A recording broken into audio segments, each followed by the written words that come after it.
Hi everyone, my name is Somo. I am from Fasal. In this video, I'll be discussing about one of the most important disease in pomegranate. In recent years, it has become a major concern to pomegranate growers of our country, that is pomegranate wilt. In this video, I'll be covering three parts. First part is symptomatology, means how to identify the disease at field level. Second is factors responsible for disease outbreak, means for high incidence. Finally, management. So let's get started. Pomegranate is one of the ancient fruit crop and it is native to Iran. It is extensively cultivated in Spain, Egypt, Iran, Afghanistan. At global level, India is the largest producer of pomegranates. Pomegranate is regarded as a fruit of paradise because of its most adaptable subtropical minor fruit crop. And its cultivation is increasing very rapidly in recent years. In India, area under pomegranate cultivation is 234,000 hectares with a production of 2845,000 million tons. In India, Maharashtra stands first with respect to area and production, followed by Gujarat and Karnataka. So why area under pomegranate is increasing in recent years means because of its hardy nature, wider adaptability, drought tolerance, high yield levels, excellent keeping quality, and remunerative price in domestic as well as export market.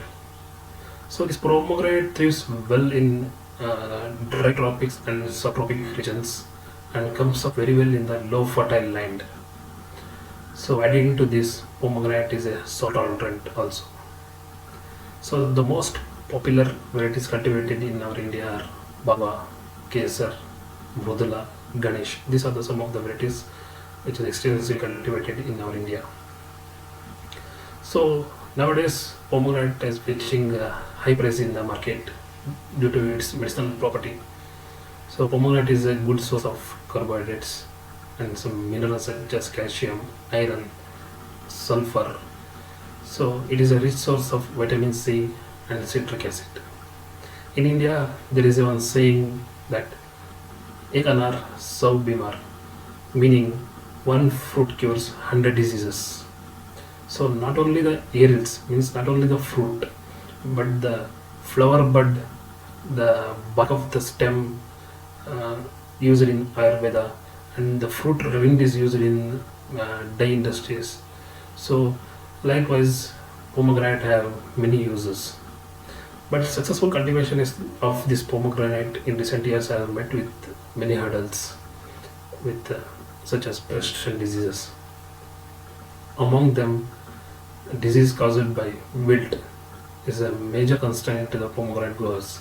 So it is caused by the pathogen, means organism Cytocystis fimbrita. At present, the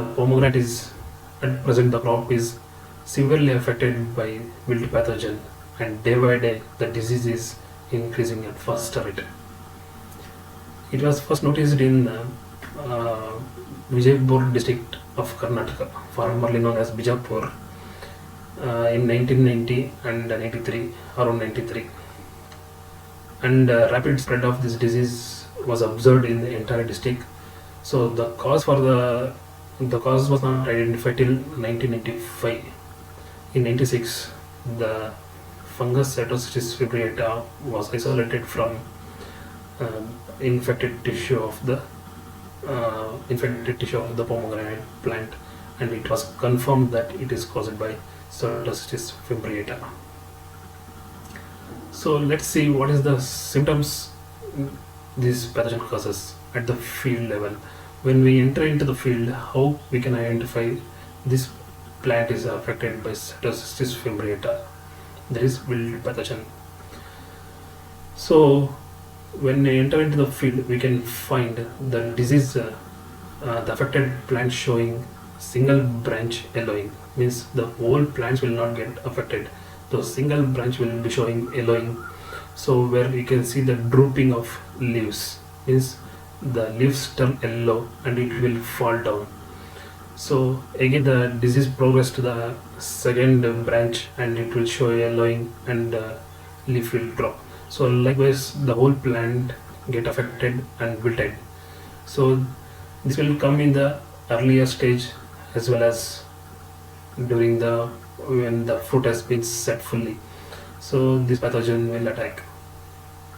So sometimes you can see the pathogen affected plants show partial, or for one side it will be fully wilted and another side it will be full green. So this is the primary identification of the wilt pathogen. So when you observe this kind of a plant, if you go and dig the roots, or if you take a cut on the stem part, you can see the grayish brown or black to grayish discoloration in the that roots on or stem.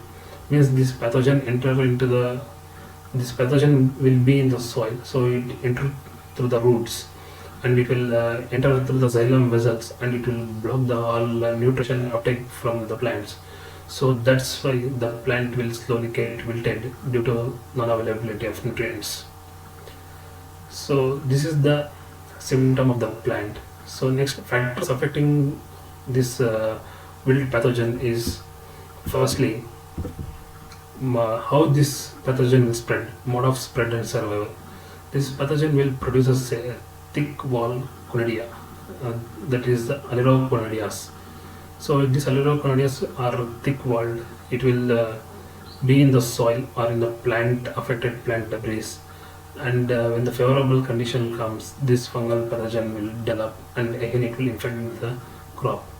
So some of the researchers say that fungus survive in the infected parts around from 192 to 20 days, and in the soil it will survive for 5 to 7 years.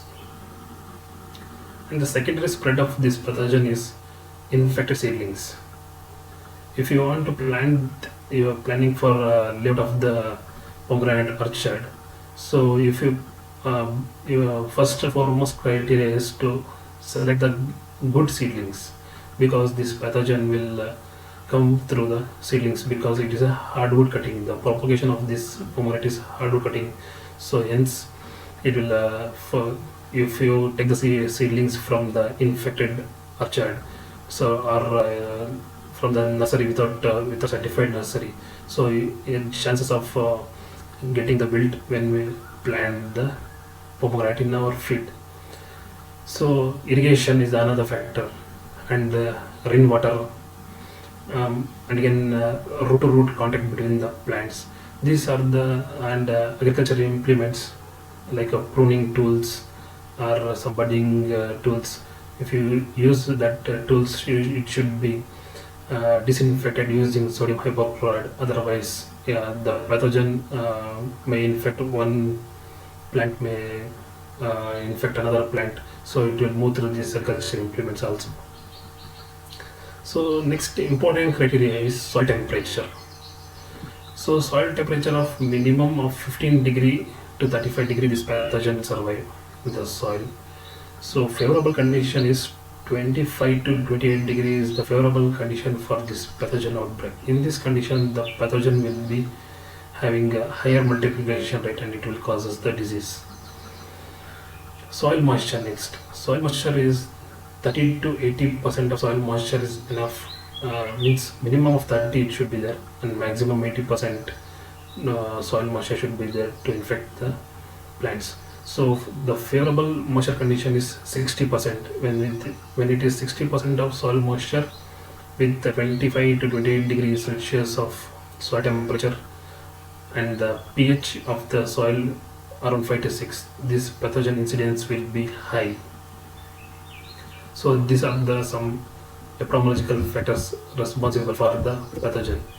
So shallow loamy soil is best for pomegranate cultivation. So you must avoid black soil for cultivation, because black soil will hold high moisture content. When we can see when it rains for 1 week, we can see the moisture content in the black soil. So it's better to avoid the black soils. And another important factors for this disease outbreak is short hole borer and nematodes. From the research, it has found out that short hole borer, it is one of the small insect, so it will travel through the stem of that pomegranate plant.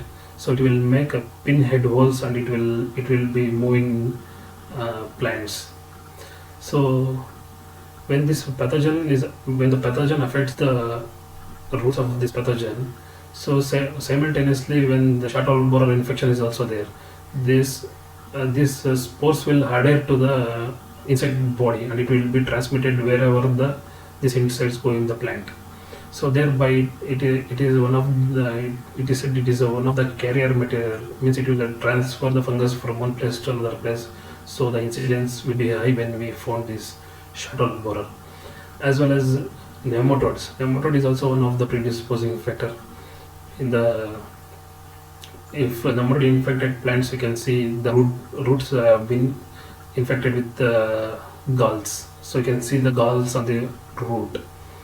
So this will favor the entry of the pathogen easily into the root system. So otherwise pathogen should come and infect the roots and it should enter into the plants. So if nematode infection is there, so the roots will be already punctured. So this pathogen can easily enter into the plant system. So the short hole borer and nematode will be a predisposing factor which will help the pathogen to increase its disease severity when compared to only the wild pathogen. And finally, the third part is management. So in management, sanitation is very important. You should keep the orchard very clean without weeds and all. Next, cultural operations. In cultural operations, you should follow that the whatever the tools used in the field should be disinfected with the sodium hypochlorite. So while this is important practice while pruning the plants. While pruning the plants, we should dip the cicature or any budding or pruning tools into sodium hypochlorite, and you should prune when you go for the next plant. Means if you prune the plant number 1 with this budding knife, or so you should dip into the sodium hypochlorite and start disinfect it, and you should again go for the second plant pruning. Otherwise the inoculum present in the first plant will easily get infected. It will get through the implements or knife what you use and it will transfer to the second plant. So it is must and you should disinfect with the sodium hypochlorite, 1% sodium hypochlorite. Then some of the biological agents will be available in the local market or nearby universities or agri or horticulture colleges. So there you can purchase Trichoderma, Pseudomonas, Bacillomyces. So you can apply these biocontrol agents to the root zone, where you should take well drained, well rotten FIM. So 2 kg of FIM, mix 25 gram of these bioagents. So mix it well and you can apply around the plants. So you should treat the trench around the plants, then you can apply. So don't apply near the bark region, it means that main stem, because there will be a secondary root system, so it is not useful. So near the canopy you can find the primary root zones, there you can apply this trichoderma. So it will enhance in faster multiplication, and the root will absorb this trichoderma or nutrition from that one. And finally is the chemical management. So in chemical management we will recommend chlorpyrifos for short hole borer, 2 ml per liter, plus propiconazole 2 ml per liter. So by drenching this chemical around the plants will help in the avoidance of this disease incidents. So if anyone planting orchard, means if you are planning to plant a pomegranate plant into a new field, first and foremost criteria you should take care is that the seedlings must be free from disease incidents. means you should purchase the seedlings from certified nurseries and you should cross check for any disease incidents or plants are showing any wilt symptoms like that. So you should bring those plants. So before planting, prior to 1 month, you should dig the pits and expose the soil to the sun, where any soil borne any pathogens or structure is there. Due to that solar energy, it will be killed. Then afterwards, you can add some chemicals like chlorpyrifos, bleaching powder to that pits, and some of the FIM and this bioagents you can add to the pit, and again you can go for planting. So before planting, you should before bringing the plants to the main field, once you should drench this plant with propiconazole 2 ml per liter. 2 ml per liter of propiconazole should be drenched, means applied to the plants, so thereby we can reduce, if the pathogen is there, we can control before planting only. Then we can transplant these seedlings to the main field. After transplanting, so this orchard should be checked regularly for any disease incidents from initial to till harvesting. So you must take measures and daily check that whether the plant is affected with some diseases or not, it's showing symptoms or not. So if already established orchard is there, pomegranate wilt is there, means you should take a control measure that you should remove that plant. If completely wilted plant is there, please remove that plant. So in that case, you should take a measures to see that once you uproot the plant and take to the you must throw outside of your field and burn it completely. So during the time we're carrying, so cover the root with some polythene cover. Otherwise, the root points or soil, if you fall somewhere in the field, again there is a chances of fungus development in that area. Means from the point A, you are uprooting the roots and taking while the soil or any plant debris fall here in place B, so there is again chances of multiplying of this pathogen in soil. So once you uproot the plant, please cover the plant with the polythene cover, so where you cannot to avoid the plant debris to get fall on the field or soil particles. So after uprooting the plant, go outside and don't leave the plant as such. So you can completely burn the plant, because in this infected plant debris, the pathogen can survive around 200 days. During this time, if any rain occurs or any animals or something disturb that one, and that affected debris or soil come in again contact with the field, again there is a chances of developing of this pathogen in soil. So once you uproot the plant, infected plant, just throw it outside and burn that whole plant, so thereby it will avoid the spread of inoculum again. So in the uprooted area, before planting, you should drench with 5% of formalin, so and cover with the polythene cover, so for 1 week. So if you cover with polythene cover for 1 week, so due to the fumes produced from the formalin, it will control the any soil pathogens are present in that one. Afterwards, you can remove that polythene cover after 1 week, and you drag the soil with any stick, so that gases can release from the soil. So after 15 days, when you found that there is no smell of no formalin smell, then again you can go for planting. So it is advised that farmers should take application of bioagents once in 6 months, like trichoderma, pseudomonas, bacillomyces. These are the bioagents available at local market as well as nearby any colleges or university. So thereby you can apply you can bring the biofertilizers, and you can mix with the FIM and you can apply the plants. So the and another most important thing is to maintain the soil moisture and check for the soil temperature. These are the major factors responsible for disease outbreak. So farmers feel difficult in this to know to check the soil moisture, what is the soil moisture, and what is the soil temperature and all. For this, we have an excellent device, that is the Fasal is providing in a sensor based device where the data is collected from your field. What is the temperature, rainfall, humidity, and soil temperature? What is the soil moisture conditions and all?